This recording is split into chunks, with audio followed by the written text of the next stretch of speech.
Coastal Carolina arrived last night. They are doing their walkthrough Friday morning inside the Fargodome.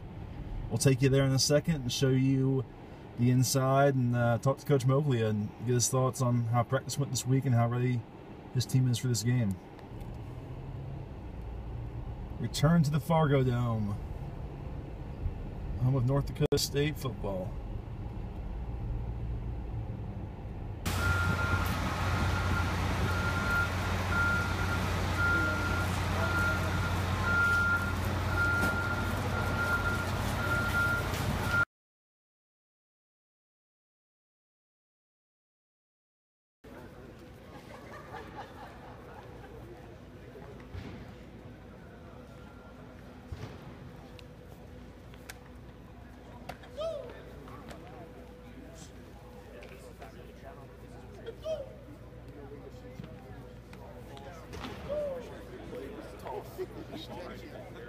Up there in that corner. Up there in the corner. Up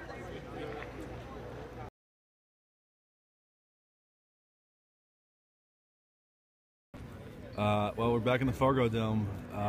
What was your takeaway last year from just this environment and this scene? Well, I think certainly I was aware that North Dakota State had a great team.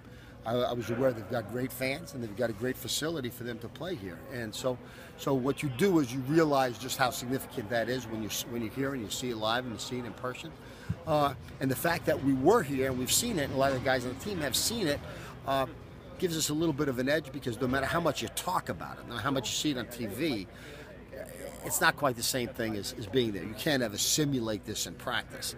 So I think just having the experience of having been there before helps a little bit. In what ways last year did it exceed what you were expecting, or did it surprise you in any way? And what impact did that have on things last season? Well, last year I think Ryan, we just we could not have played more poorly than we did a year ago. North Dakota State could not have played better. They certainly took it to us. There wasn't any question about that. I'd like to think that doesn't happen again. I'd like to think that we're a little bit better prepared. We're a little bit stronger, maybe mentally and physically as well, because of just what's taken place the last 3 weeks. And I'm looking forward to a really good football game. What sense did you get from the guys this week in practice as to just how ready and how much belief and confidence there is that it can be different this year? I think our guys have always believed in themselves, and I think our guys, never take the field. Again, we don't spend a lot of time talking about the win. We talk about all the time what they have to do, and I think they understand what the responsibilities are. And I think come tomorrow they'll be ready to play. Does this feel like a big moment for the program? Even though you were here last year, but you're here again with a great chance. Well, yeah, but the reason why it's big is because, again, you win the league again, you go to the playoffs again, you're in the quarterfinals again, you're playing the best team in the country again.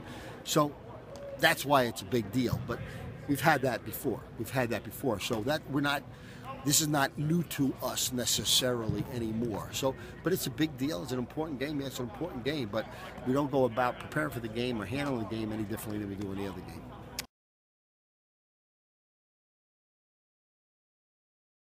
What was your first impression of kind of being immersed in it this season, and what stood out to you the most? Yeah. Well, actually, my first game was in October that I'd been there, and the thing and I'd seen games on TV on ESPN3, and TV just doesn't do it justice.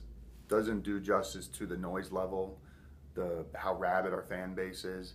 And the other thing I think is a lot of places can get 20,000 fans into a place, but as I mentioned to you earlier, our fan base is so schooled in the school of, they know so much about the football program, the game of football. They're educated fans, and so I think we have the best, if one of the best, if not the best, FCS game atmospheres in the country.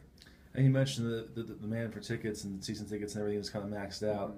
How hard is it for fans around town to get tickets if they're not a season ticket holder? Just kind of, how does that demand manifest itself on game week? It's near impossible, unless you have a season ticket holder who's a friend who's going out of town, and that happens very rarely. People schedule their life and their vacations around Bison football, so it's difficult. If you're not a season ticket holder or you're not one of our students who can gain access, it's near impossible to get a ticket to the Bison game. Is there like a formal wait list for season tickets in future years, or? We have a long wait list. I mean, we've talked internally. If we could add 10,000 seats to the Fargodome, we'd have 10,000 season ticket holders. Wow. Yeah. What was the feeling around town about having Coastal come back this year? Obviously, North Dakota State handled them pretty well last year. I think for us, you talk to our players, you talk to our coaches. Every year is a new year. And we say that there's a lot of guys on that team now who have been to the Dome before, so it's not their first time. They know what to expect when they come in here, and again, I think we have a great home field advantage. But when you've been through a second time, and so they at least know what to expect. And we have a lot of respect for their program. It's nice for us to be able to, the way the NCAA playoffs are now, you regionalize. It's nice to play somebody else outside of the Missouri Valley Football Conference team.